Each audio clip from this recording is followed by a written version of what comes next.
Hi folks, this is Marina Namchu and welcome back to my channel Prep Up with Marina. Today the lesson that I will be doing is B.Wordsworth by V.S.Naipaul. Now, before I begin, I would like to state that the story is set in a time of economic hardships. And out here, the author is making a point that people care more about themselves rather than they do about nature that surrounds them. So this is what basically the author is trying to get across to us. So boys and girls, let's begin the story. The chapter is on page 116, and you could open up to that page so that you can follow me very closely. So let's begin. 3 beggars called punctually every day at the hospitable houses in Megal Street. At about 10, an Indian came in his dhoti and white jacket, and we poured a tin of rice into the sack he carried on his back. At 12, an old woman smoking a pipe came, and she got a cent. At 2, a blind man, led by a boy, called for his penny. So here the author describes an area where various beggars used to come and beg at the doorstep of various houses. Sometimes we had a rogue. A rogue is someone who is dishonest. One day a man called and said he was hungry. We gave him a meal. He asked for a cigarette and wouldn't go until we had lit it for him. That man never came again. The strangest caller came one afternoon at about 4 o'clock. I had come back from school and was in my home clothes. The man said to me, "Sonny, may I come inside your yard?" So, they used to have various visitors in this hospitable area. And we have been told about the various different people who had come there, who used to come there to beg at the door. And one fine day, there is a person who comes, and the narrator, he tells us that this person who came was the strangest of all the people who had ever visited his place. He was a small man, and he was tidily dressed. He wore a hat, a white shirt, and black trousers. I asked, "What you want?" He said, "I want to watch your bees." We had 4 small gru-gru palm trees, and they were full of uninvited bees. All right, what's a gru-gru palm tree? It's a palm, it's a palm which is native to tropical regions. I ran up the steps and shouted, "Ma, it have a man outside here. He say he wants to watch the bees." So there's a man here who wants to watch the bees in the yard. My mother came out, looked at the man, and asked in an unfriendly way, "What do you want?" So here we come to know the character of the little boy's mother, the narrator's mother. She was an impatient woman. The man said, "I want to watch your bees." His English was so good it didn't sound natural, and I could see my mother was worried. She said to me, "Stay here and watch him while he watched the bees." So she did not trust strangers. The man said, "Thank you, madam. You have done a good deed today." He spoke very slowly and very correctly, as though every word was costing him money. We watched the bees, this man and I, for about an hour. Squatting near the palm trees. Squatting, sitting right down, on the ground. The man said, "I like watching bees. Sonny, do you like watching bees?" I said, "I ain't have the time." He shook his head sadly. He said, "That's what I do. I just watch. I can watch ants for days. Have you ever watched ants? And scorpions? And centipedes? And conjuries? Have you watched those? Conjuries. Now, what are conjuries? It actually means a pile or a heap. Okay? I shook my head. I said, "What do you do? Sorry, what you does do, mister? So, what do you do?" He got up and said, "I am a poet." I said, "A good poet?" He said, "The greatest in the world." "What's your name, mister?"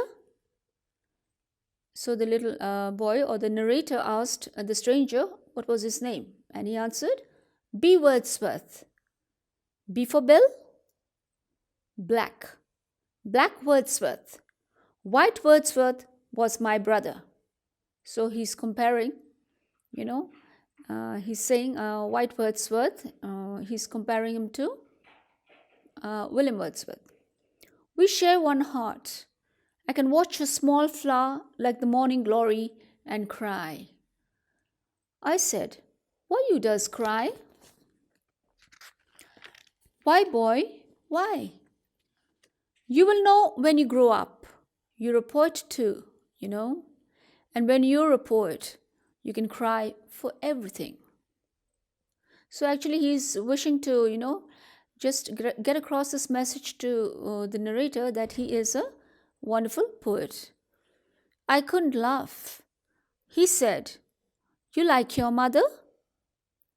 When's she not beating me?" So, the child seems to be quite a sensitive child, a very emotional child. He pulled out a printed sheet from his hip pocket and said, On this paper is the greatest poem about mothers, and I'm going to sell it to you at a bargain price for 4 cents. I went inside and I said, "Ma, you want to buy a poetry for 4 cents?" My mother said, "Tell that blasted man to haul his tail away from my yard. You hear?" So the mother, she was a very stern woman. So she said to tell that blasted man, blasted means annoying person, to go away from her yard. I said to B. Wordsworth, "My mother says she ain't have 4 cents. So the little boys came back and said, "My mother says that she doesn't have the money." B. Wordsworth said, "It is the poet's tragedy. The poet's tragedy is that the poems don't sell." As he put the paper back in his pocket, he didn't seem to mind. That means it was not the first time he might have been refused. I said, "It's a funny way to go around selling poetry like that. Only calypsonians do that sort of thing." Calypsonians means musicians, okay? Only musicians go around doing that sort of a thing. A lot of people does buy. So he's asking, do a lot of people buy your poetry? He said, "No one has yet bought a single copy. No one has bought any one of my copies." "But why you does keep on going round then? Then why do you go around trying to still, sell your poetry?" He said, "In this way, I watch many things, and I always hope to meet poets." I said, "You really think I is a poet? Do you really think that I am a poet too?" "You're as good as me," he said. And when B. Wordsworth left, I prayed I would see him again. About a week later, coming back from school one afternoon, I met him at the corner of Miguel Street. He said, "I have been waiting for you for a long time." I said, "You sell any poetry yet?" So the little boy seems to be quite concerned about this new friend that he has made. He shook his head. He said, "In my yard, I have the best mango tree in Port of Spain. And now the mangoes are ripe and red and very sweet and juicy. I have waited here for you to tell you this and to invite you to come and eat some of my mangoes." He lived in Alberta Street, in a one-roomed hut placed right in the center of the lot. The yard seemed all green, a lot of vegetation. Huh? There was a big mango tree, there was a coconut tree, and there was a plum tree. So 3 different trees. The place looked wild, as if it was not taken care of properly. As though it wasn't in the city at all. So, once you entered the person's yard, the yard in Alberta Street, then you would imagine that you were maybe in the countryside or in the forest or something, because it was full of vegetation, it was full of greenery, as if you were not in the city at all. You couldn't see all the big concrete houses in the street. So there must have been a great overgrowth, okay? He was right. The mangoes were sweet and juicy. I ate about 6, and the yellow mango juice ran down my arms to my elbows and down my mouth to my chin, and my shirt was stained. So now, while he was eating the mangoes, they were very sweet and it was very ripe. So, he did not bother that, he did not even care that the mango juice was kind of trickling down his elbows, and it went and stained his shirt. It dirtied his shirt. My mother said when I got home, "Where you was?" That means, where were you? You think you is a man now and could go all over the place? You think you are a man now, grown-up man now, and you can go roaming all over the place? Go, cut a whip for me. She was a very strict lady, very, very strict lady. She beat me rather badly, and I ran out of the house swearing that I would never come back. I went to B.Wordsworth's house. I was so angry, my nose was bleeding. So, after the beating, he was really very, very annoyed, and he promised himself that he would never return back home. And then he went running into Wordsworth's house. B. Wordsworth said, "Stop crying and we will go for a walk." So B. Wordsworth was kind of pacifying him, trying to calm him down. He said, "Don't worry, don't cry. Let's go for a walk." I stopped crying, but I was breathing short because he had been running. We went for a walk. We walked down St. Clair Avenue to the Savannah, and we walked to the race course. B. Wordsworth said, "Now let us lie on the grass and look up at the sky. And I want you to think how far those stars are from us." I did as he told me, and I saw what he meant. I felt like nothing. And at the same time, I had never felt so big and great in all my life. I forgot all my anger and all my tears and all the blows that he had got from his mother. Suddenly he felt very peaceful, he felt very happy. When I said I was better, he began telling me the names of the stars, and I particularly remembered the constellation of Orion the Hunter, though I don't really know why. I can spot Orion even today, but I have forgotten the rest. So, that evening, when they lay on the grass and they looked up at the sky, B. Wordsworth, pointed out all the different constellations, and, he named the stars and all. So, the narrator says that he had even pointed out Orion the Hunter, and till, that day, he had never ever forgotten the name Orion the Hunter. The rest he had forgotten. Then a light was flashed in our faces and we saw a policeman. We got up from the grass. The policeman said, "What you doing here? What are you two doing here?" B. Wordsworth said, "I have been asking myself the same question for 40 years. So when he's questioned by the policeman, and the policeman asks him what he thinks he's doing there, then B. Wordsworth says that for the last 40 years he had been asking himself the same question. We became friends, B. Wordsworth and I. He told me, "You must never tell anybody about me and about the mango tree and all the coconut tree and the plum tree. You must keep that a secret. If you tell anybody, I will know, because I am a poet." I gave him my word and I kept it. So that means, B. Wordsworth actually asked him never ever to open up his mouth and talk about him or about his yard, okay, or the trees in his yard. And the boy, he gave him his word. That means he promised that he would never speak about it to anyone. I liked his little room. It had no more furniture than George's front room, but it looked cleaner and healthier, but it also looked lonely.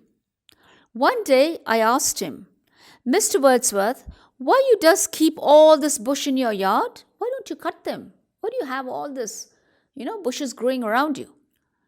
Ain't it does make the place damp? Doesn't the greenery here, too much of greenery, make your place damp, cold? Okay? He said, listen, and I will tell you a story. Once upon a time, a boy and a girl met each other and they fell in love. They loved each other so much they got married. They were both poets. He loved words. She loved grass and flowers and trees.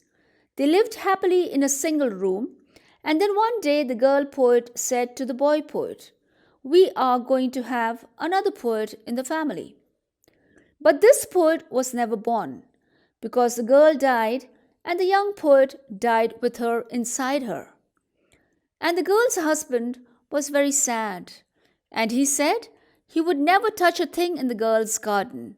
And so the garden remained and grew high and wild. Now here it is as if B. Wordsworth was telling the story of his own life. I looked at B. Wordsworth, and as he told me this lovely story, he seemed to grow older. I understood his story. We went for long walks together because they had become very good friends. We went to the botanical gardens and the rock gardens. We climbed Chancellor Hill in the late afternoon and watched the darkness fall on Port of Spain, and watched the lights go on in the city and on the ships in the harbor. So it tells you here that the different places that they visited together and how they spent so much of time in each other's company. He did everything as though he were doing it for the first time in his life. Who? That is B. Wordsworth. He did everything as though he were doing some church rite, as if some kind of a ritual, he was performing. Everything he did it, as if it was for the first time in his life. He would say to me, now, how about having ice cream? And when I said yes, he would grow very serious and say, now, which cafe shall we patronize? So which cafe shall we go to? As though it were a very important thing. He would think for some time about it and finally say, I think I will go and negotiate the purchase with that shop. I think I will go and I will bargain before we buy the stuff. The world becomes a most exciting place. One day, when I was in his yard, he said to me, I have a great secret which I am now going to tell you. And I said, it really secret? Is it really a secret? At the moment, yes. I looked at him and he looked at me. He said, this is just between you and me, remember. I am writing a poem. Now, this was a secret. Oh, I was disappointed. The narrator, the little boy, thought that he would be told something else, something more exciting. But when B. Wordsworth, he just said that he was writing a poetry, then he was a bit disappointed. He said, but this is a different sort of poem. This is the greatest poem in the world. I whistled. He said, I have been working on it for more than 5 years now. I will finish it in about 22 years from now. That is, if I keep on writing at the present rate. So can you imagine somebody who writes a poetry and he thinks of completing it only after about 22 years? You just write a lot then? Do you write a lot? He said, not anymore. I just write one line a month. 1 line a month. When are you going to finish the poem? But I make sure it is a good line. So he says, I write just 1 line a month. But he makes sure that the line is very good. I asked, what was last month's good line? He looked up at the sky and said, The past is deep. I said, it is a beautiful line. B.Wordsworth said, I hope to distill the experiences of a whole month into that single line of poetry. So in 22 years, I shall have written a poem that will sing to all humanity. I was filled with wonder. Our walks continued. We walked along the sea wall at Dockside one day, and I said, Mr. Wordsworth, if I drop this pin in the water, you think it will float?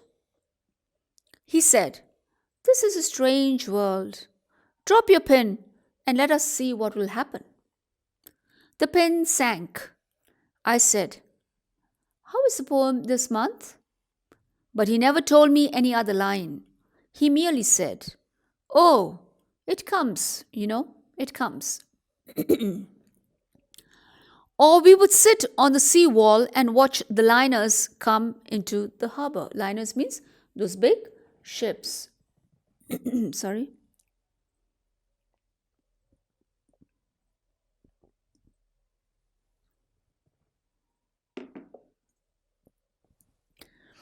But of the greatest poem in the world, I heard no more. That means B. Wordsworth after that never ever spoke about that wonderful poem which he was supposed to be writing, which he had said that he would complete after 22 years. I felt he was growing older. How you does live, Mr. Wordsworth? I asked him one day. How do you live? He said, You mean how I get money? You mean to say how I earn a living? When I nodded, he laughed in a crooked way. He said, I sing calypsos in the calypso season, and that lasts you the rest of the year. Oh, sorry. And the narrator says, and that lasts you the rest of the year. I mean, the money that you collect after singing, does it last you for the entire year? It is enough. But you will be the richest man in the world when you write the greatest poem, the little narrator says. He didn't reply. One day, when I went to see him in his little hut, in his little house, I found him lying on his little bed. He looked so old and so weak that I found myself wanting to cry. So the little narrator seems to be a compassionate little person, huh? He said, The poem is not going well. He wasn't looking at me. He was looking through the window at the coconut tree, and he was speaking as though I wasn't there. He said, When I was 20, I felt the power within myself. Then almost in front of my eyes, I could see his face growing older and more tired. He said, But that was a long time ago. He's talking about his youth. And then I felt it so keenly. It was as though I had been slapped by my mother. I could see it clearly on his face. Now, what did he see clearly on his face? It was there for everyone to see. Death on the shrinking face. So he could see death approaching B. Wordsworth. He looked at me and saw my tears and sat up. He said, Come. I went and sat on his knees. He looked into my eyes and he said, Oh, you can see it. You can see it too. I always knew you had the poet's eye. What does he mean by saying that he has the poet's eye? He has the poet's eye because he could see death. The narrator, the little boy, could see death. He didn't even look sad, and that made me burst out crying loudly. He pulled me to his thin chest and said, Do you want me to tell you a funny story? And he smiled encouragingly at me. The old man, although he was sick and dying, he was actually trying to console his newfound friend, the little boy. But I couldn't reply. He said, When I finish this story, I want you to promise that you will go away and never come back to see me. Do you promise? I nodded. He said, Good. Well, listen. That story I told you about the boy poet and the girl poet, do you remember that? That wasn't true. It was something I just made up. All this talk about poetry and the greatest poem in the world, that wasn't true either. Isn't that the funniest thing you have heard? So here he ends up by saying that everything that he had told the young boy, you know, it was all false. He had just cooked up those stories. But his voice broke. I left the house and ran home crying like a poet for everything I saw. I walked along Alberto Street a year later, but I could find no sign of the poet's house. It hadn't vanished just like that. It had been pulled down, it had been demolished. And a big 2-storied building had taken its place. The mango tree and the plum tree and the coconut tree had all been cut down. And there was brick and concrete everywhere. Construction had taken place around there. It was just as though B. Wordsworth had never existed. So with that, boys and girls, we come to the end of the chapter. I would request you all to please stay tuned to my channel, because I will be discussing a few things which are very important for this chapter in my next video. I do hope that the explanation was all right, and that you have understood, and that it will be helpful for you as you prepare for your examination. So until the next time, bye-bye.